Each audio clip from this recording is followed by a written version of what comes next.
Hi, Trish here with Divine Journey Yoga.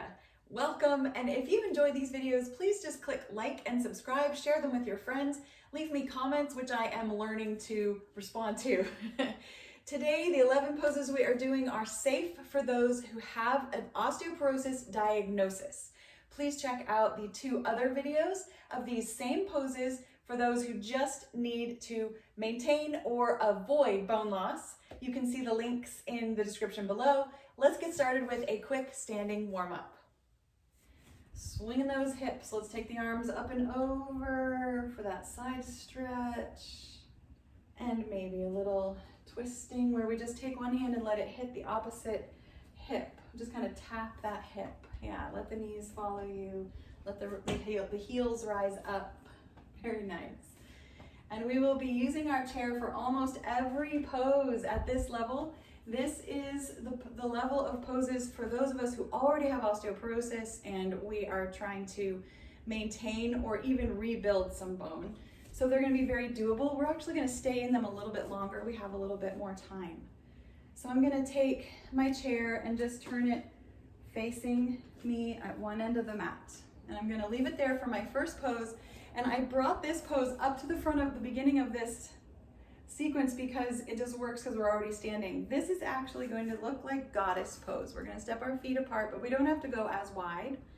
Heels in, toes out. Start to bend into your knees. And this is a standing variation of seated wide angle pose. This is good for the knees, good for that back. And I am on a slight lean forward here, and my hands are definitely on my knees to help support. So I'm not adding the weight of the arms as we usually do in goddess pose. Let's just take another breath or 2, or maybe 3. You can feel free to come up out of the pose and back into it a few times. Keeping that spine long and tall.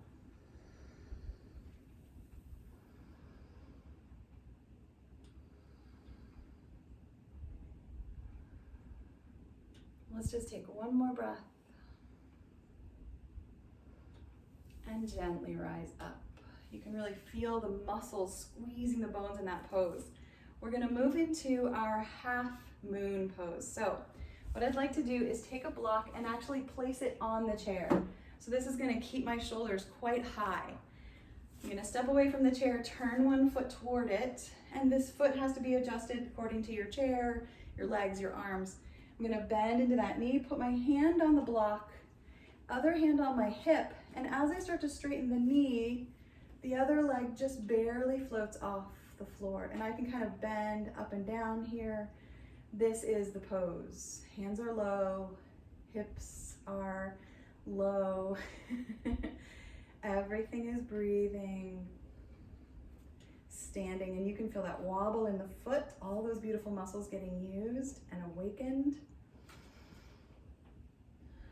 Let's just take 2 more breaths here.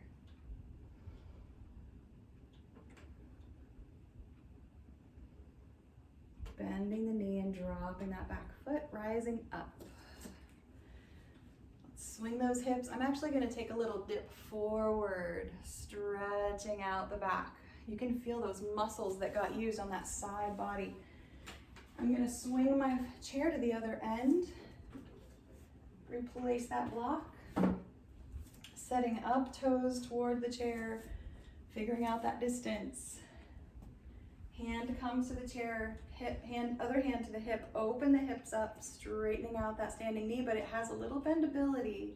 Still, we're not locking it. Good. Draw the belly in to support the spine, but just notice the length of your spine. Maybe you're on a nice angle from your toes up to the tip of your head. Did you know your head had a tip? Let's just take another breath.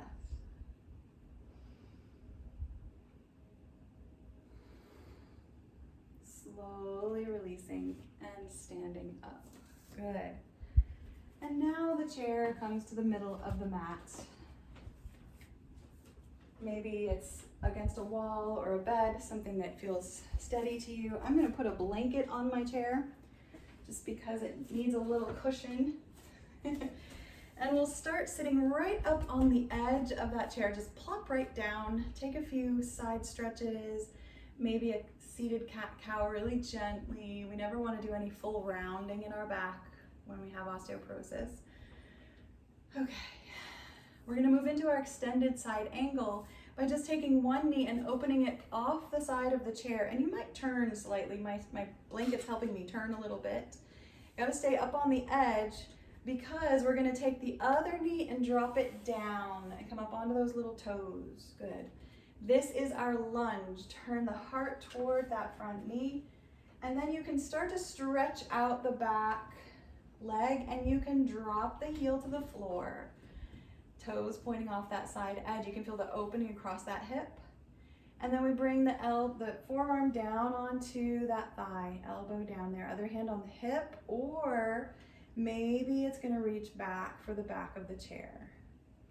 Other hand is just soft. Maybe you find a little mudra that you love, and you just keep kind of adjusting those hips, finding a spot where you think, yes, I can stay here for 3 more breaths.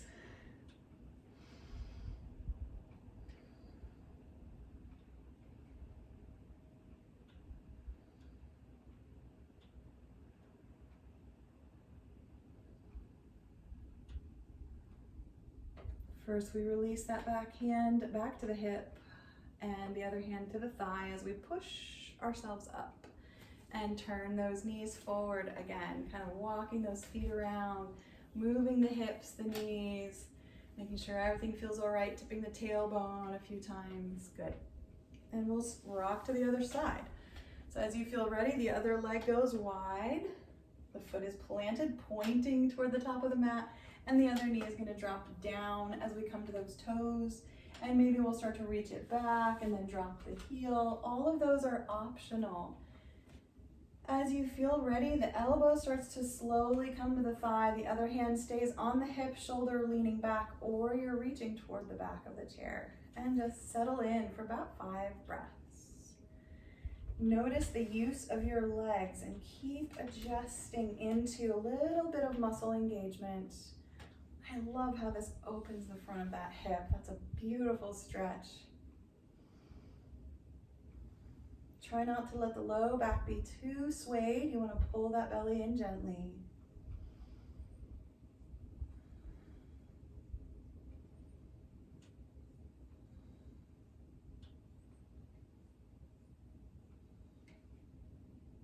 Slowly releasing, sitting up, dropping the knees back to center. Nice.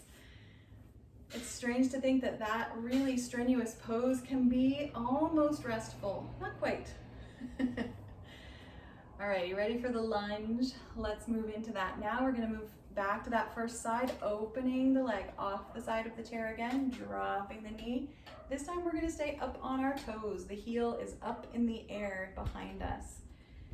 And we roll those hips square toward the front of the mat, and we can keep our hand on our thigh, especially if that low back feels really tight. We can lean forward a little bit into the lunge, push into that front foot, feel the back, foot press down, or you can have hands forward or even arms up. Take a few breaths, finding another variation that you could take another breath in.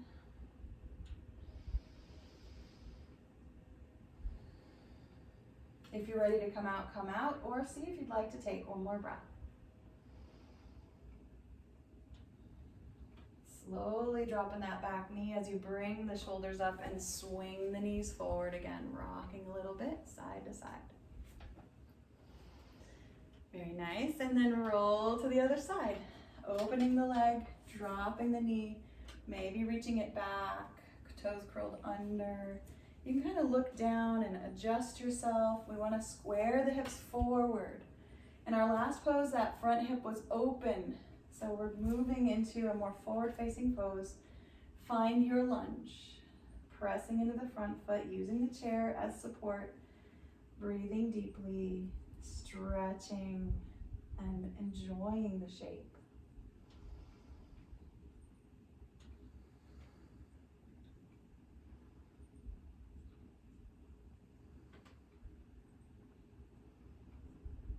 Feel free to take another breath or gently come out of the pose now.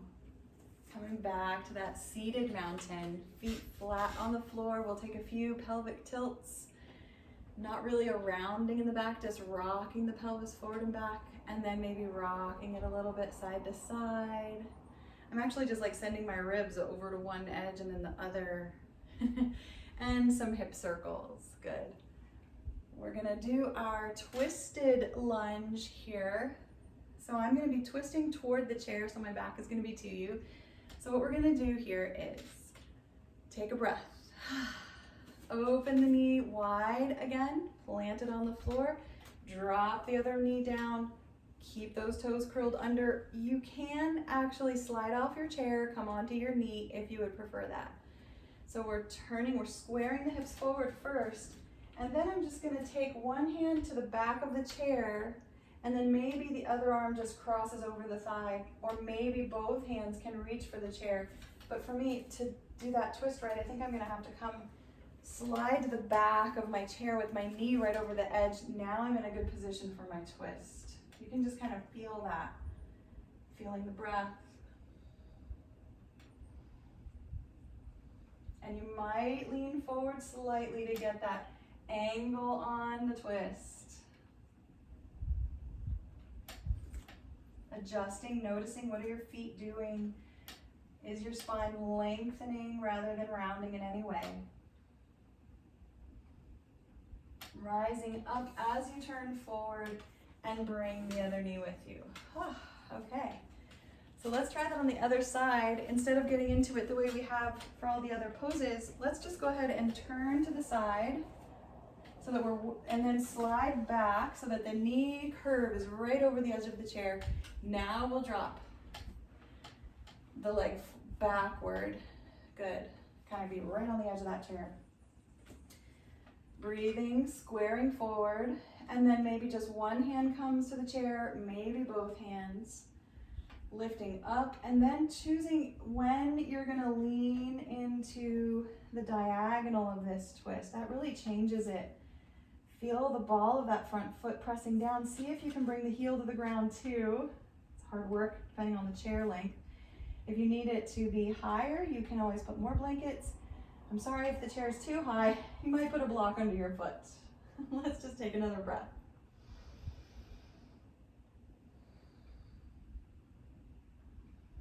As we rise up, slowly coming out of that shape and back to that seated mountain. Good. For my slow kind of pause between poses, I'm gonna step way forward on my chair, and I'm gonna step my knees a little wider apart and just drop them side to side. I love this movement on our backs. Take a breath or two, try to lengthen the spine, roll the shoulders back. And then we're gonna turn all the way over to the other side for our knees together twist. All right, so this is a funky one. We wanna make sure that the feet are going away from the direction that we twist, and I wanna twist toward the back of the chair. So I'm gonna swing my feet over toward the front of the chair. My knees are together, kind of falling slightly to the side toward the back of the chair, and then I turn with them, and maybe just use the back of the chair to help you, but don't push too hard, and breathe. Align the spine right above the hips, head above the shoulders.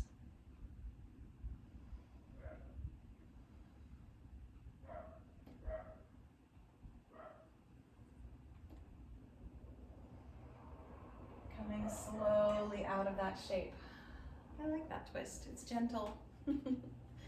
Take your time as you slowly walk yourself around to the other edge of the chair. And again, we're swinging the feet toward the front of the chair, kind of tucking them to the side. Reminds me of old-fashioned pictures where the women are very prim, turning toward the back of the chair. Just kind of making your little adjustments whenever you need to feel like you can stay for about 4 or 5 breaths. And maybe play with the focus in your eyes. If something is quite close to you, see if you can focus in on that and recognize the space that you are in. And then try to look at something far away, just kind of playing with the focus there.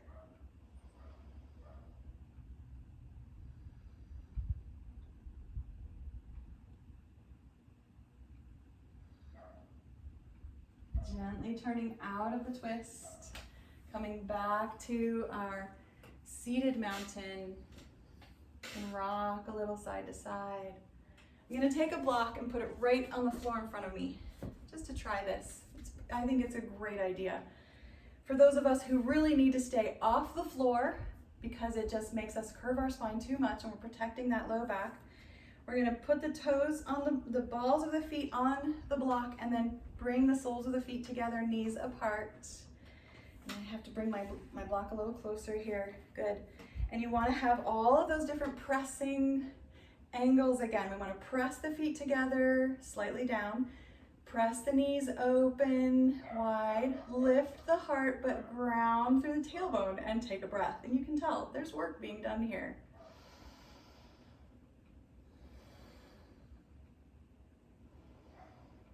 And slowly release and relax. So I just have to say, we could be building our bones sitting at our desk. If you just put a block right there in front of your chair. Okay, so now we're coming back down to the floor, hands and knees. We're moving toward our side plank. Tip that tailbone up and down a few times. And I'm actually gonna use this chair still for my side plank. And I'm gonna have my back to you so that you can see kind of what it looks like. I'm gonna keep my knees together and roll onto one hip, kind of seated upward in my pose. My knees are stacked and the chair is right in front of me. And then maybe I'll come down onto my elbow. This is actually where I want the pose to come from the elbow height, the forearm height. And then I'm gonna take this other hand on the chair, and I might need to move it so I have a better leverage. And I'm gonna start to lift my hips, but I'm gonna lean into that knee. I'm just gonna slowly bring the hips up and then let them come down. Now before I come up again, I wanna lengthen my spine and then push into the elbow and the knees. You can use the chair and then drop down. If the last time you wanna straighten the legs, stack the feet, you can, and then lift the hips one more time and come down. Nice. And we'll swing to the other side. Coming down onto hips, stacking the knees, elbows on the floor, hand on the chair. Lining everything up nice and straight. Lengthen through the crown of the head and out through the tailbone, and then lift. Keep on breathing, lowering, lifting, and lowering. If the last time you want to, it's not important, you can straighten the legs and lift and lower. Very nice. Nice that that's over. That's a hard pose. Okay, little dolphin pose one more time. This time we might not do much at all. So we're gonna plant our elbows, link our fingers together, and maybe just lift and lower the knees a few times with the toes curled under. So there's a little engagement, lifting the hips up and down, and you can feel the work that's going on here. Maybe 5 or 6 repetitions, or maybe just 1 or 2. It really depends on the day. As you're ready, just slowly let go of that work. Open those knees wide apart, big toes together. Take a quick child's pose, keeping that spine long. You might keep your shoulders a little higher than your hips, or put a block under your head or support your chin in your hands.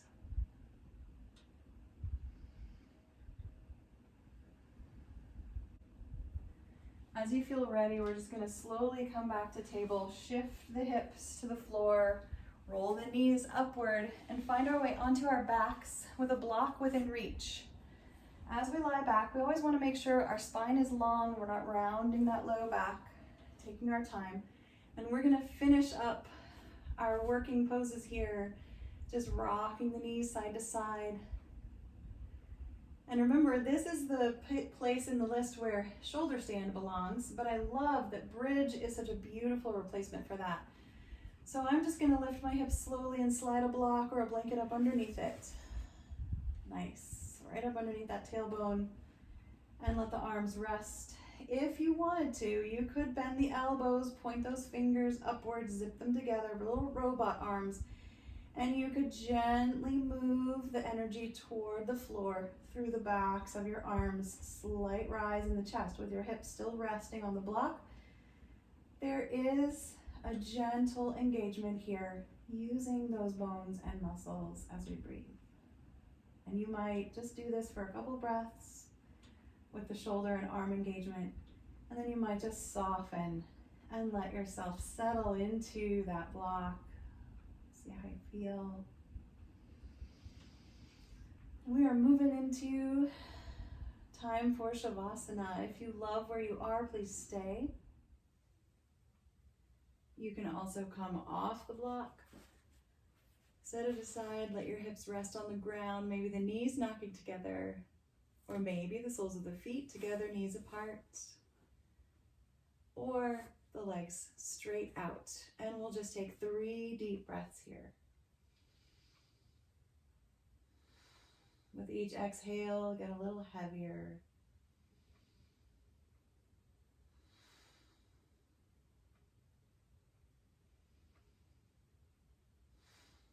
And then wiggling your fingers and your toes, wiggle your nose, rock those feet a little, twist the wrists.